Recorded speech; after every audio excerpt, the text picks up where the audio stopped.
오늘은 바벨론의 멸망 과정, 바벨론의 멸망 과정이라는 제목으로 말씀을 상고합니다.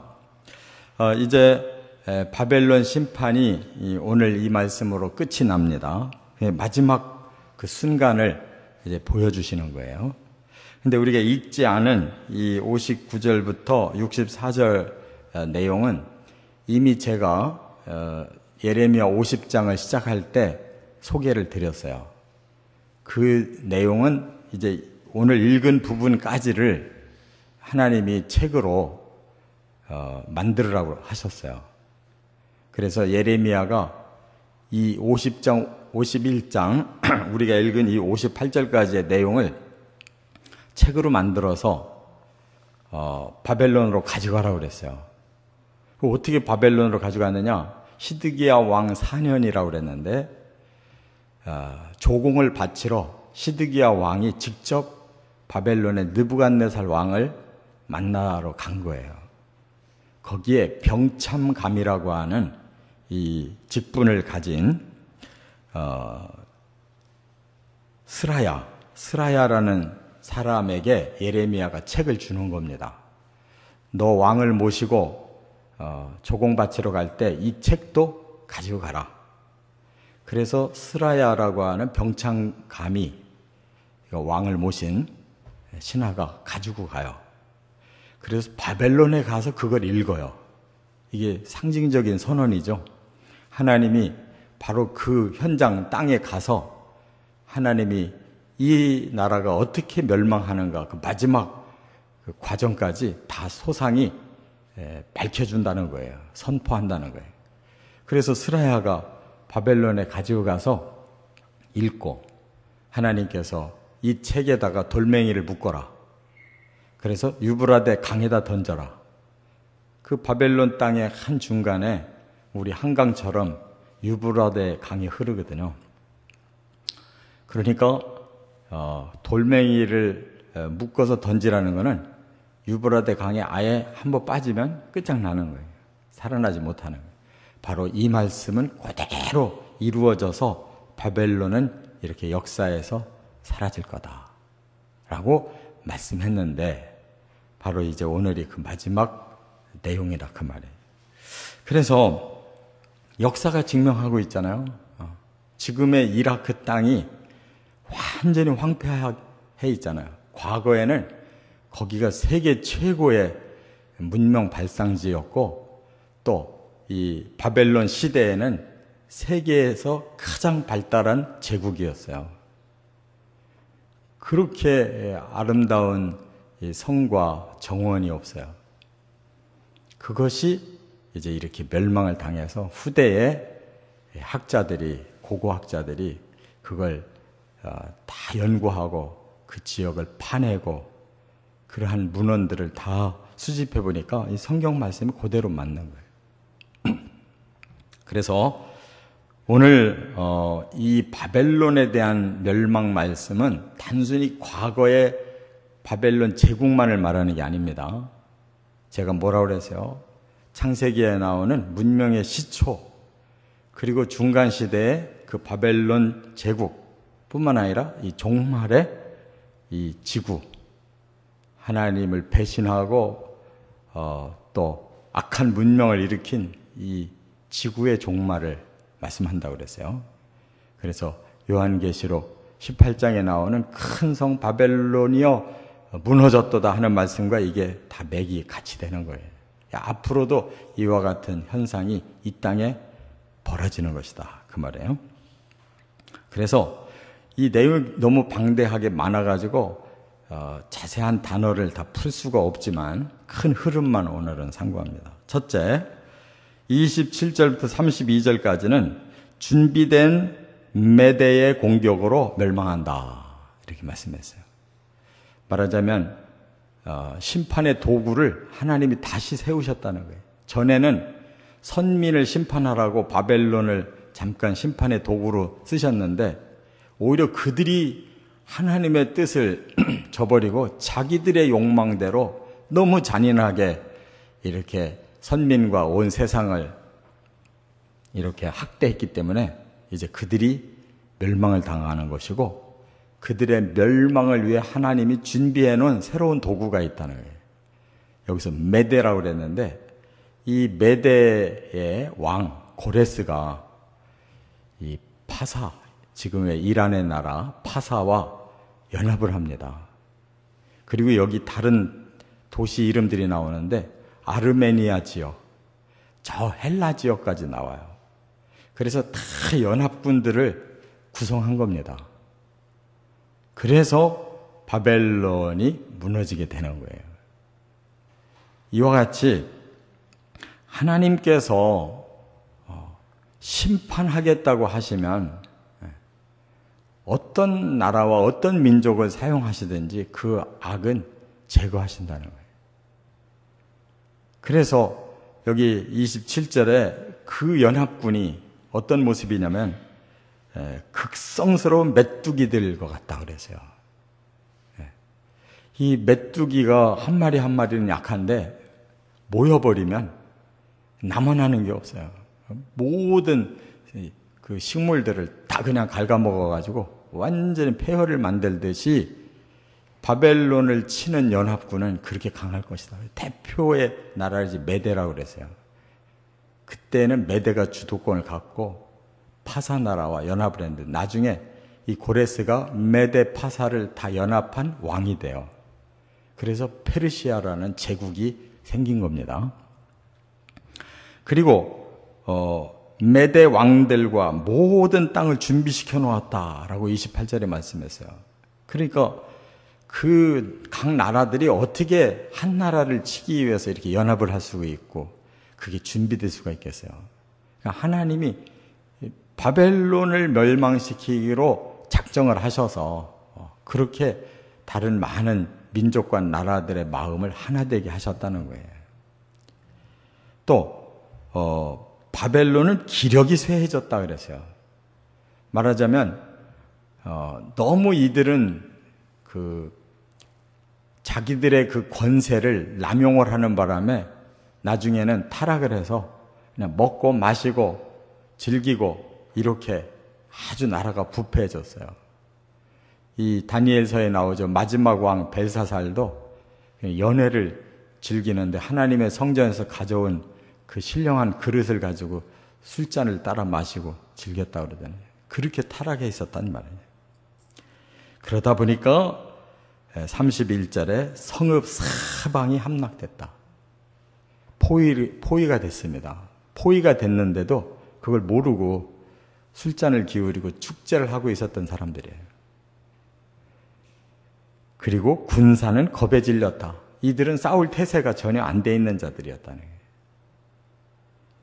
그러니까 이 말씀 그대로 그 역사적으로 그렇게 당했는데 이 마지막 시대에도 사람들이 타락해서 이렇게 하나님의 심판의 군대가 올 때에 이 세상은 이처럼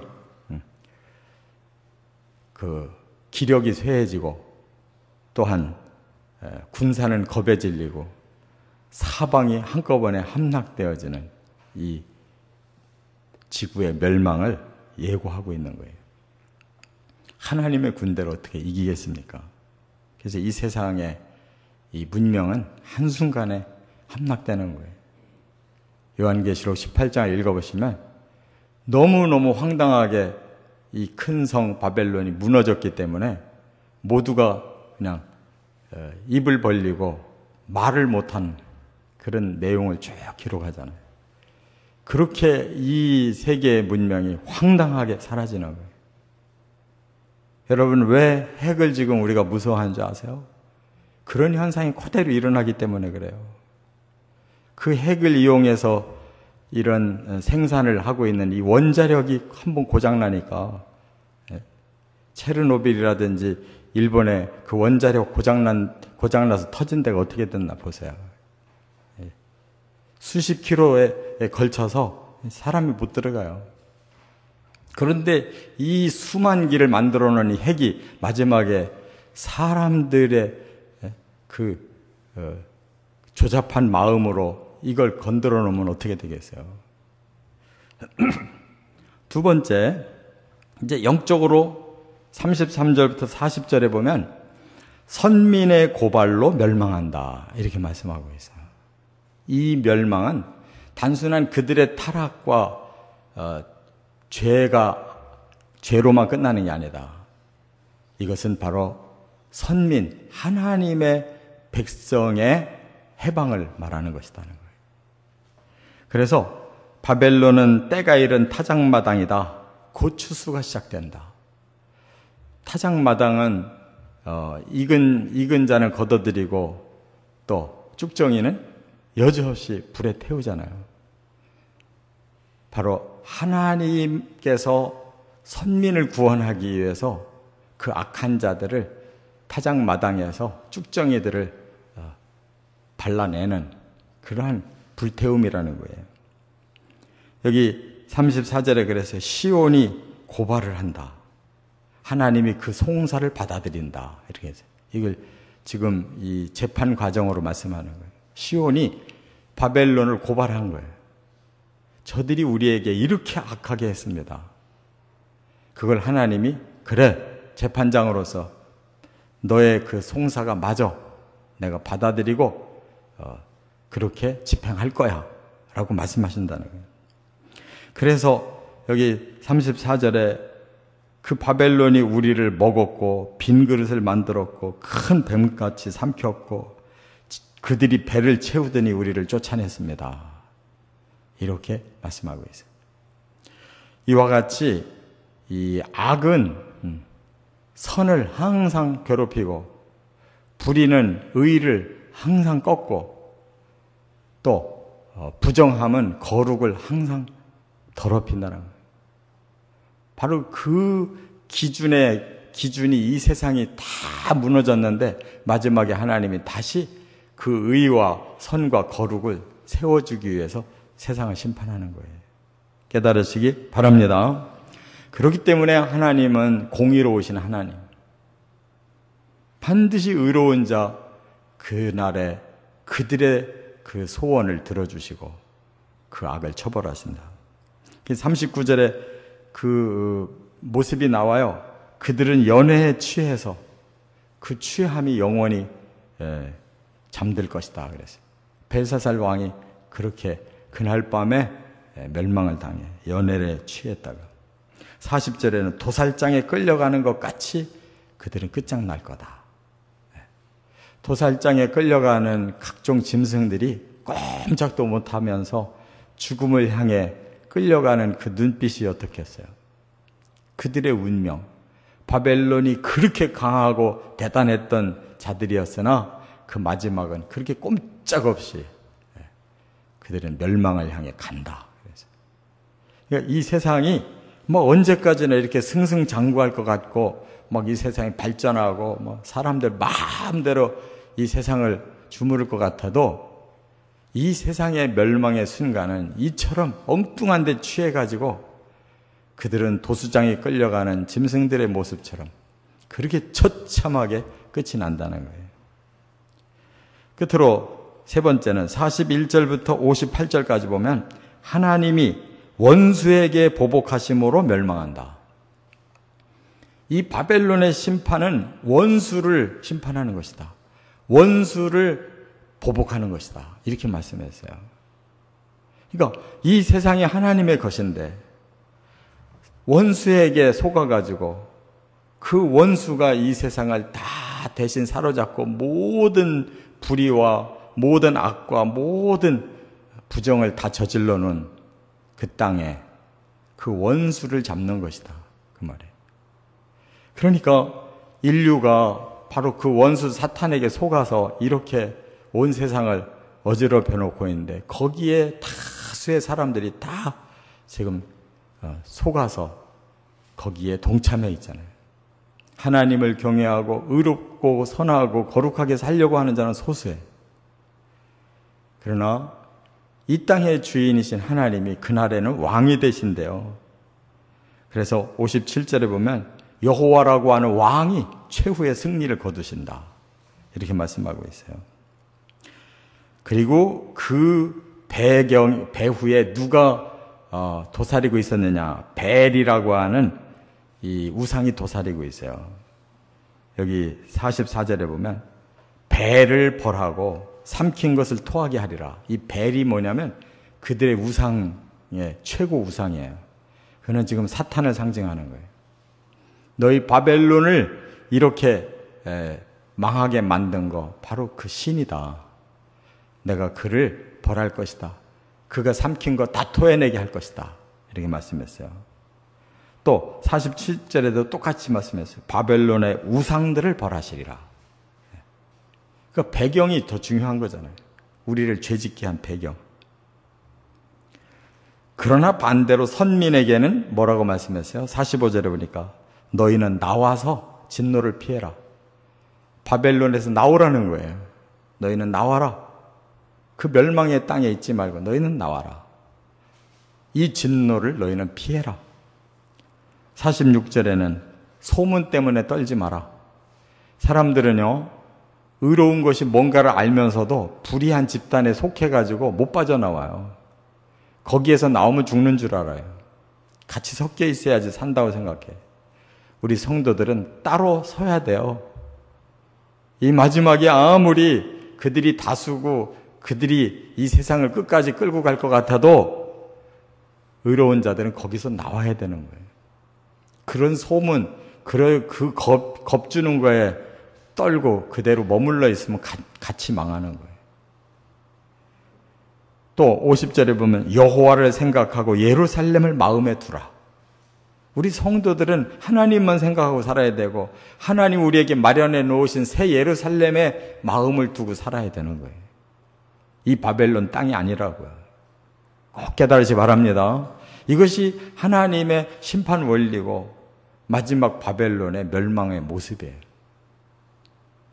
이렇게 이 장은 연구해야 될 내용이 많아요. 단어 하나하나가 너무나 생생하게 살아있고 종말의 때에 쓰는 단어들이 여기에 많이 나오는데 우리가 너무 한 곳에만 몰려서 말씀을 할 수가 없기 때문에 이렇게 큰 흐름만 짚었습니다. 이제 하나님의 계획은 너무도 분명하고 이 땅의 끝은 너무도 그 모습이 처참할 거라는 거. 우리는 그러한 세상에 마음을 두는 게 아니라 하나님께 마음 두시고 하나님의 나라에 마음을 두시고 참된 지혜를 가지고 살아가시기를 주의 이름으로 축원합니다.